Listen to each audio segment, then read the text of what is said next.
नमस्कार दोस्तों, मैं हूं अभिषेक और आज मैं बात करने जा रहा हूं राइटर गाय डे मॉपासेंट द्वारा लिखी गई स्टोरी जिसका टाइटल है द नेकलेस।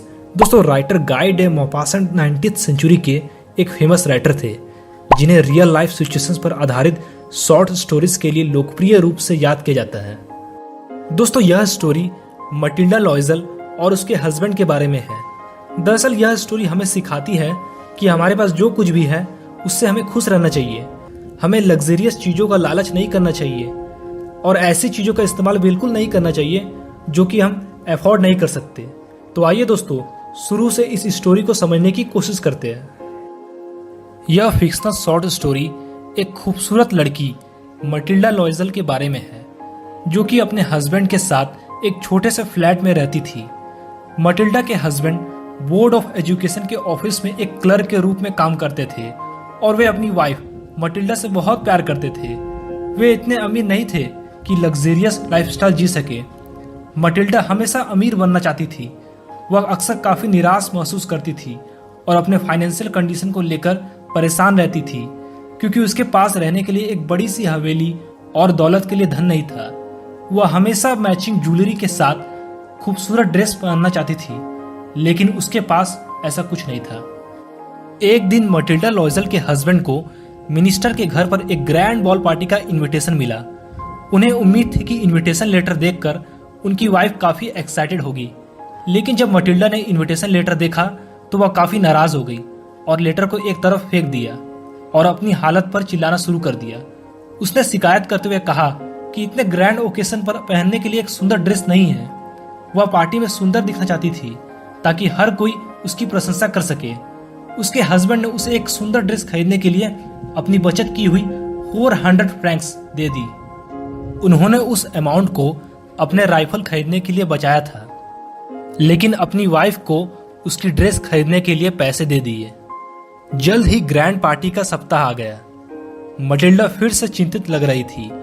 इस बार उसने महसूस किया कि उसकी ड्रेस के साथ कोई मैचिंग ज्वेलरी नहीं है। उसके हस्बैंड ने उसे सजेस्ट किया कि अपनी दोस्त मैडम जीनी फॉरेस्टियर से ज्वेलरी लेने की रिक्वेस्ट करें। मटिल्डा तुरंत जीनी के घर गई और एक डायमंड का नेकलेस उधार ले लिया। मटिल्डा अपने हस्बैंड के साथ बॉल पार्टी में गई। वह काफी खुश थी। वह इस बात को लेकर एक्साइटेड थी कि रिसेप्शन में उपस्थित लोगों का ध्यान आकर्षित करने में सफल रही। उन्होंने पार्टी में खूब एंजॉय किया और जल्द ही वे सुबह घर वापस जाने के लिए तैयार थे। जब वे घर पहुंचे तो मटिल्डा ने महसूस किया कि उसके गले में नेकलेस नहीं था। फिर मटिल्डा और उसके हस्बैंड पैनिक हो गए थे। उन्होंने सोचा कि शायद नेकलेस उस कैब में गिर गई होगी जिसमें वे पार्टी से लौटते समय बैठे थे। मटिल्डा के हस्बैंड ने तुरंत स्ट्रीट पर जाकर नेकलेस की छानबीन करना शुरू कर दिया। इसके बाद उन्होंने पुलिस से कांटेक्ट किया और न्यूज़पेपर में एडवर्टाइजमेंट के माध्यम से एक इनाम रखा, लेकिन फिर भी नेकलेस का कोई पता नहीं चला।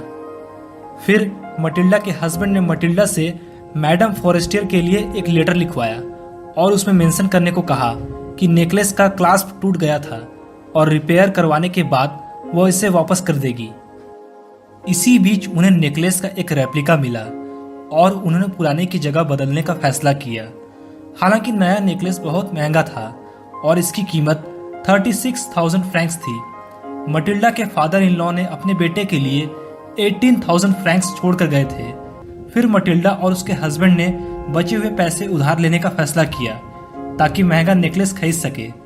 उन्होंने सारे बचे हुए पैसे और उधार के पैसों से नेकलेस खरीद लिया। अगले कुछ सालों में उनकी हालत और भी खराब हो गई क्योंकि उन्होंने काफ़ी लोन लिया था। वे दोनों रहने के लिए एक छोटी सी जगह में चले गए और अब मटिल्डा घर के सारे काम खुद करती थी। उसके हस्बैंड ने कर्ज चुकाने के लिए कई सारे जॉब्स में कई घंटों तक काम किया। ऐसा करते करते 10 साल बीत गए। फिर एक दिन मटिल्डा की मुलाकात मैडम जीनी फॉरेस्टियर से हुई। मटिल्डा उस समय काफी बूढ़ी दिख रही थी, जिस कारण मैडम जीनी फॉरेस्टियर उसे पहचान नहीं सकी। मटिल्डा ने उसके सामने खुलासा किया कि कैसे वह और उसके हस्बैंड महंगे नेकलेस का कर्ज चुकाने के लिए बर्बाद हो गए थे। यह सुनकर मैडम फॉरेस्टियर हैरान रह गई और उसने उसे बताया कि उसने बॉल पार्टी में जो नेकलेस दी थी दरअसल वह एक नकली नेकलेस थी जिसकी कीमत 500 फ्रैंक से ज़्यादा नहीं थी। तो दोस्तों, इस चैप्टर से हमें बहुत इंपॉर्टेंट लाइफ लेसन्स मिलता है कि किसी भी व्यक्ति को अपने सामान से सेटिस्फाइड होना चाहिए और एक्सपेंसिव चीज़ों का लालच नहीं करना चाहिए। अपने फाइनेंशियल कंडीशन के आधार पर ही चीज़ों को लेना चाहिए। तो दोस्तों, यह स्टोरी यहीं समाप्त होता है। अगर यह वीडियो आपको पसंद आया है तो इस वीडियो को लाइक करें और चैनल को सब्सक्राइब जरूर करें। मिलते हैं अगली वीडियो में और तब तक के लिए देखते रहिए Hindi favourite tales. Thank you.